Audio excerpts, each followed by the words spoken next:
ఒక దూతుడు, ఆ దూతుడు పేరు ధూమ్రలోచన యొక్క దూతుడు ఉంటాడు. శుభవారి దూతుడు అంటాడు. అతను ఆ పక్కకి వెళ్ళి వెళ్తుండగా అమ్మవారికి చూస్తాడు. అమ్మవారికి చూసిన తర్వాత ఇలా ఇంత అందమైన అమ్మవారు, ఇంత అందమైన అమ్మాయి ఎలాగైనా చేసి మా రాజు గారికి అనేసి ఆయన అంటాడు అన్నట్టు, మనసులో అనుకుంటాడు. అనుకున్న తర్వాత అమ్మవారి దగ్గర వెళ్తాడు. అమ్మవారి దగ్గర వెళ్ళిన తర్వాత వాళ్ళ రాజు గురించి గొప్ప గొప్ప మాటలు చెప్తాడు అన్నట్టు. మా రాజు ఇంకా 14 సాధన చేసుకున్నారు, మీరు మా రాజు గారికి పెళ్లి చేసుకోండి ఇలా అనేసి అమ్మవారికి చెప్తారు అన్నట్టు.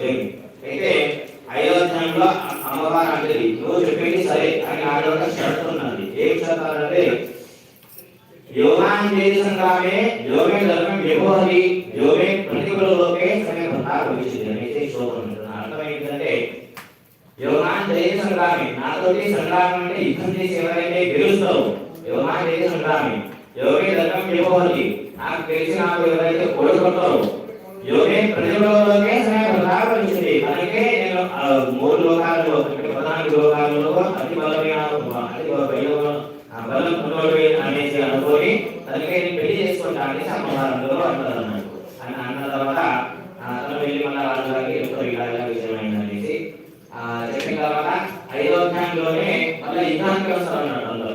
ఎవరు ఆ దూరంలోకి యుద్ధానికి పంపిస్తారు. 5వ అధ్యాయంలో అమ్మవారు ఆ దూరంలో నుంచి వదం చేసేస్తుంది. 5వ అధ్యాయంలో అందువల్ల ఇక దూరంలో నుంచి పిల్లలు పంపాలి. వారు ఎవరంటే చంద గుంటూరు అన్నట్టు. 6వ అధ్యాయం అయితే ఇలా ఏమంటారంటే శుభం ఏమంటారంటే ఒకవేళ మనం రాకపోతే ఇంట్లో పట్టుకొని ఇలా గురుసరి అనేసి చెప్తాడు. ఎవరికి చంద్రమనాగ రాక్షసుడికి చెప్తాడు అన్నాడు. అయితే 6వ అధ్యాయంలో అమ్మవారు శతాక్షి ధూమ్రాక్షి రూపం ధరిస్తుంది. ధూమ్రాక్షి అంటే ఒక రూపం ఎక్కువ ఉంటుంది అమ్మవారు అందరూ. అది రూపం తీసుకొని భూమి అనే అక్షరంతో ఆ ఇద్దరికి కూడా బదులు చేసేస్తారు. ఎవరికి చంద్ర ముందుకి బదులు చేసేస్తారు అన్నట్టు.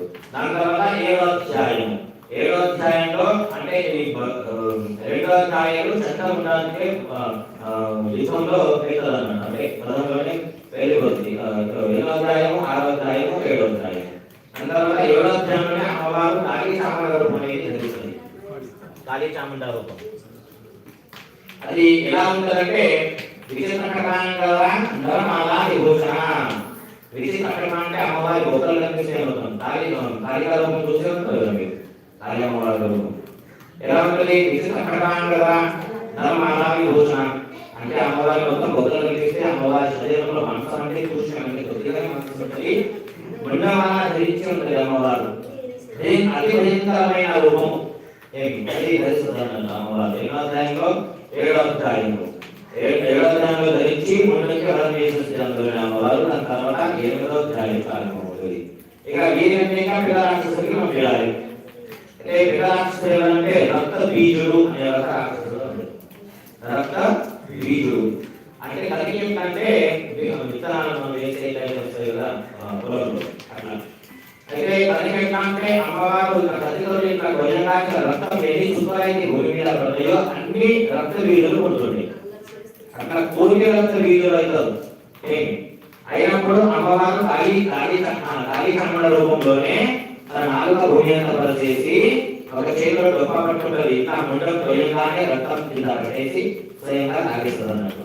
అదే కాళీ కమ్మడ రూపం. నాలుక ఉంటుంది కదా అమ్మవారిని అంటే భయంకరమైన రూపం. అది ధరించి అమ్మవారు 8వ అధ్యాయంలో వీటికి బలం చేస్తుంది.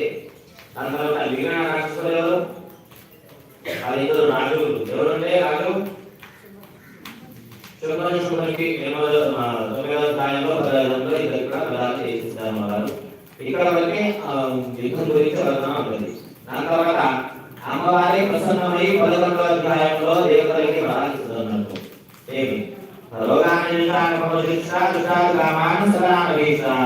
అంటే అందరి దగ్గర ఆరోగ్యం బాగుండాలని సమయంలో